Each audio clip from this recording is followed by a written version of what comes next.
이번 동영상에서는 돈으로 개신교 교회나 이단 교회에 헌금하는 행위를 금해야 하는 이유에 대해서 설명하겠습니다. 모세의 율법 운운하면서 성전, 11조, 전재산, 첫 월급, 생활비 전부를 달라는 사기를 이제는 반드시 끝내야 할 때입니다.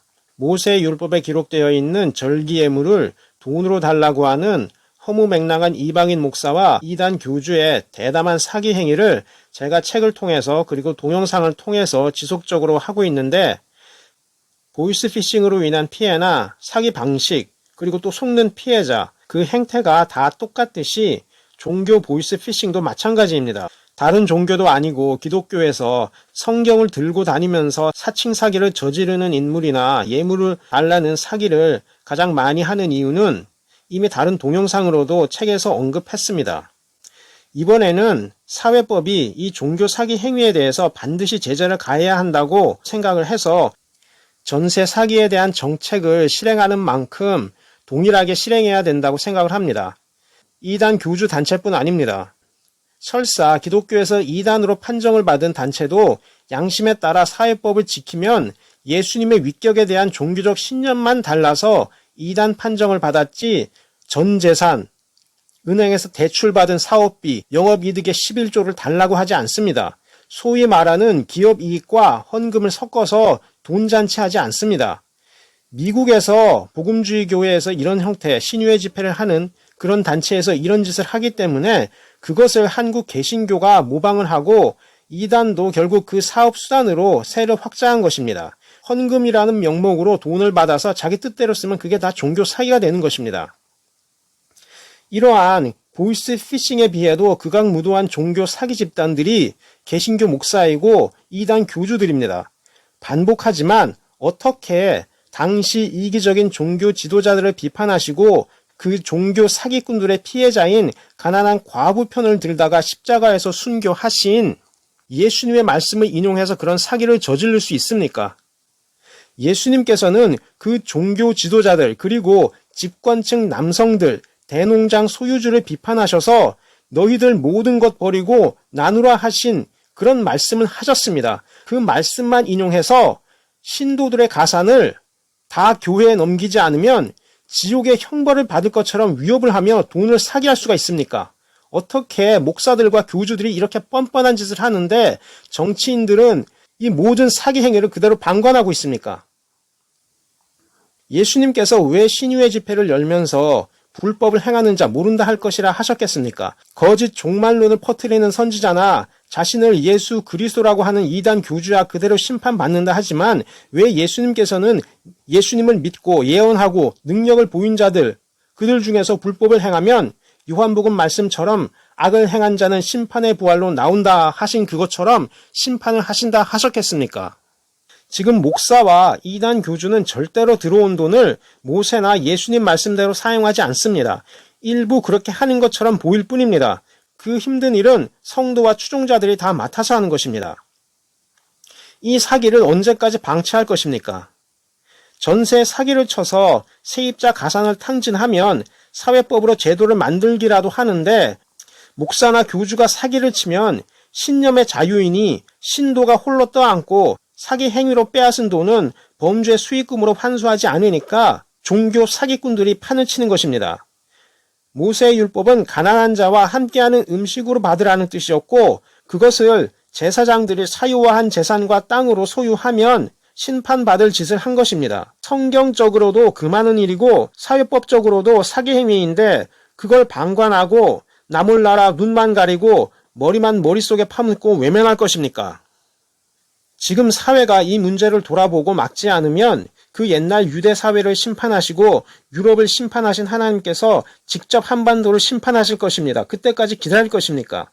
어떻게 목회자 하나도 아니고 이방인 목사마다 학개소의 말씀을 이용해서 성전을 지으라는 말을 마치 자기 교회 건물을 지으라는 말인 것처럼 사기 행위를 하고 있습니까? 하나님께서 성전을 먼저 짓지 않고 너희들 집을 먼저 짓는다고 책망하시는 말씀을 인용해서 모든 개신교 목사가 당회장 되는 성전을 지으라는 그런 뜻으로 해석하고 있습니다. 이것이 왜곡이라는 것입니다. 하나님께서 다윗이 성전 지으려 할 때 하나님은 분명히 말씀하셨습니다. 자신은 누구를 시켜서 성전 지으라 한 적 없으셨다고 하셨습니다. 항상 백성과 함께하고 동고동락하는 하나님이라고 그렇게 말씀하셨습니다. 그러나 다윗이 원한다고 했으니 그의 아들 때 짓고 솔로몬 때 약속하신 뜻을 이루셨습니다. 그러나 백성들의 돈을 모아서가 아니라 솔로몬의 지혜에 탄복한 주변국 왕들의 호의를 이끌어서 지으셨습니다. 다윗 역시 백성들의 돈을 취하지 않았고 본인 스스로 정복 전쟁을 해서 구한 것을 성전 지을 것으로 준비했습니다. 하나님께서 성막을 광야에서 지으셨을 때의 은금은 이스라엘이 수고해서 번 노동력을 착취한 돈이 아닙니다.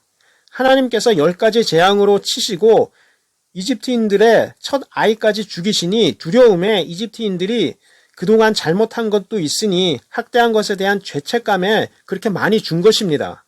그러니 하나님께서 친히 그들로 하여금 얻게 하신 은금 중에 자원하는 마음으로 달라 하신 것입니다. 그러면 그들이 낸 예물보다 더 많은 혜택을 받았다는 생각을 해야지 그만큼의 은금을 달라 할 기적도 보인 적 없는 이방인 목사가 성도들에게 돈부터 내라고 하니 이 사기꾼들이 하나님의 종입니까? 아니면 예수님을 죽인 살인자들의 종입니까? 모세 때에도 성막을 지을 때 어느 정도의 예물이 모이면 그만해도 된다 하는 한계치가 있었는데 그 한계치도 없이 모든 목사가 건축비하면 다 바쳐야 하는 것처럼 인식하니 그것이 사기 행위라는 것입니다.